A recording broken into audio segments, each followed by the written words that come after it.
സുജാ ചന്ദ്രബാബു, ഞങ്ങൾ രണ്ടുപേരും ഒരുമിച്ച് പാർട്ടിയുടെ ജില്ലാ കമ്മിറ്റി അംഗങ്ങളായവരാണ്. എല്ലാവരും മടുത്ത്, ഇനി എത്രയോ പേര് മടുത്തിരിക്കുന്നു എന്നുള്ളതാണ്. രാഷ്ട്രീയം എപ്പോഴും മനുഷ്യരെ സ്നേഹിക്കാനും ചേർത്ത് നിർത്താനും അവരുടെ പ്രശ്നങ്ങൾ പരിഹരിക്കാനും വേണ്ടിയിട്ടാണ്. പക്ഷേ ഇന്ന് ഇടതുപക്ഷ പ്രസ്ഥാനത്തിന് നേതൃത്വം കൊടുക്കുന്ന, ഞാൻ എല്ലാ ദിവസവും കുറ്റം പറയല്ല, ഇത് തിരുത്തപ്പെടേണ്ടതാണത്. CPM ഇന്ന് ആ വഴിയെല്ലാം മാറി സാധാരണക്കാരുടെ കൂടെ ഇല്ല.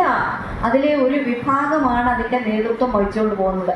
മനുഷ്യൻ്റെ പ്രശ്നം, അല്ലെങ്കിൽ 25 രൂപ കൂട്ടിത്തരാൻ ആരെങ്കിലും തീരുമാനിക്കുമോ?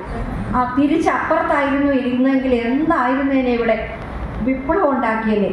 അതുപോലെ എന്തെല്ലാം കാര്യങ്ങൾ, ഉദ്യോഗസ്ഥരുടെ ശമ്പളം പരിഷ്കരിച്ചോ? നമ്മുടെ ഈ സംഘടനയിൽപ്പെട്ട തൊഴിലാളികൾ കയറി വരാൻ തന്നെ പാടൊന്ന് ആലോചിച്ച് നോക്കിയേ. കുട്ടികൾക്ക് ഭക്ഷണം ഉണ്ടാക്കി കൊടുക്കുന്നവർ, അവർക്ക് മാന്യമായിട്ടൊരു വർധന കൊടുക്കണ്ടേ?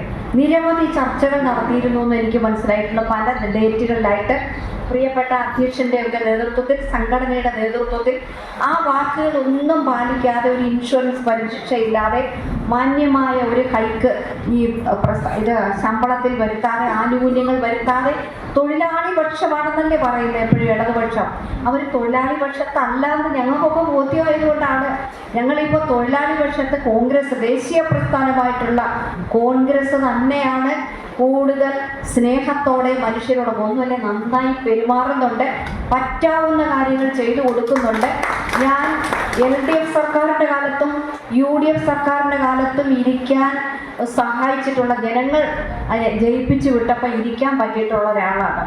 വിദ്യാഭ്യാസ മേഖലയിലായാലും ആരോഗ്യ മേഖലയിലായാലും ഈ വാചക കസർത്തും പബ്ലിസിറ്റിയും അല്ലാതെ ഒരുപാട് കാര്യങ്ങൾ ഉമ്മൻചാണ്ടി ഗവൺമെൻറ്റിൻ്റെ കാലത്തും ചെയ്തിട്ടുണ്ട്. അതിൻ്റെ ഗുണഫലങ്ങൾ ഞാനും അനുഭവിച്ചിട്ടുള്ളതാണ്. പ്രതിപക്ഷത്തിരുന്നിട്ട് പോലും എനിക്ക് സ്കിൽ പാർക്ക് ഉൾപ്പെടെയുള്ള, സ്കിൽ പാർക്ക് എന്ന് പറഞ്ഞാൽ കേരളത്തിൽ 6 ഇടത്തുണ്ടായിരുന്ന വിദ്യാഭ്യാസ മേഖലയിൽ വിപ്ലവകരമായ മാറ്റം ഉണ്ടാക്കുന്ന, നല്ല സ്കിൽ കഴിവിനെ ഡെവലപ്പ് ചെയ്ത് മണിക്കൂറുകളുടെ കണക്കിൽ അത് അന്താരാഷ്ട്ര സ്ഥാപനമാണ്. അസാപ്പും കൊണ്ടുവന്നത് UDF ഗവൺമെൻറ്റിൻ്റെ കാലത്താണ്. ഇതൊക്കെ അന്നും ഞാൻ പറയുമായിരുന്നു ഇടതുപക്ഷത്തിരിക്കുമ്പോഴും. അതൊക്കെ ശരിയാവത്തില്ല, എന്നോട് ചില പ്രശ്നങ്ങൾ വരും, എന്നാലും സത്യം തുറന്നു പറയുമായിരുന്നു. എത്ര പേരാണ് ക്യാമ്പസ് സെലക്ഷൻ കിട്ടി പോകുന്നതെന്നറിയോ?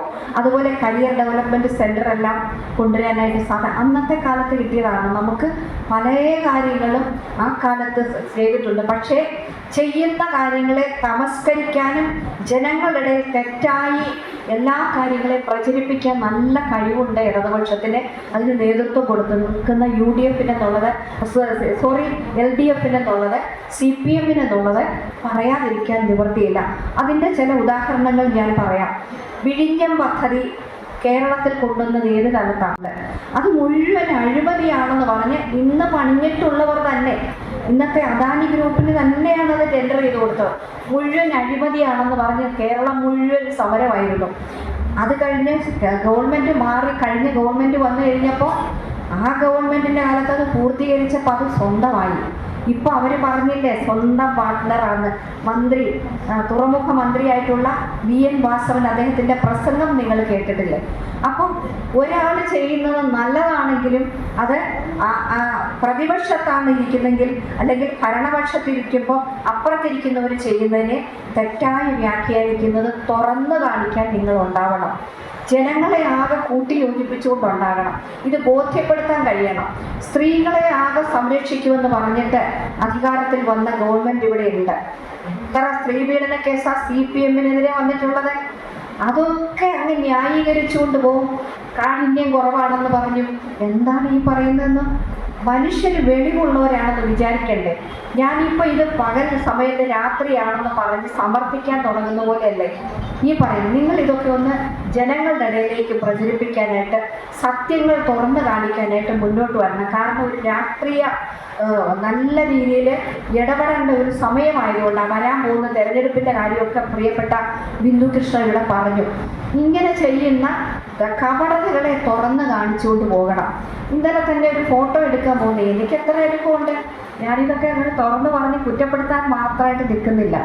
സാധാരണക്കാരായിട്ടുള്ള സഖാക്കൾ തന്നെ മടുത്തിരിക്കുക.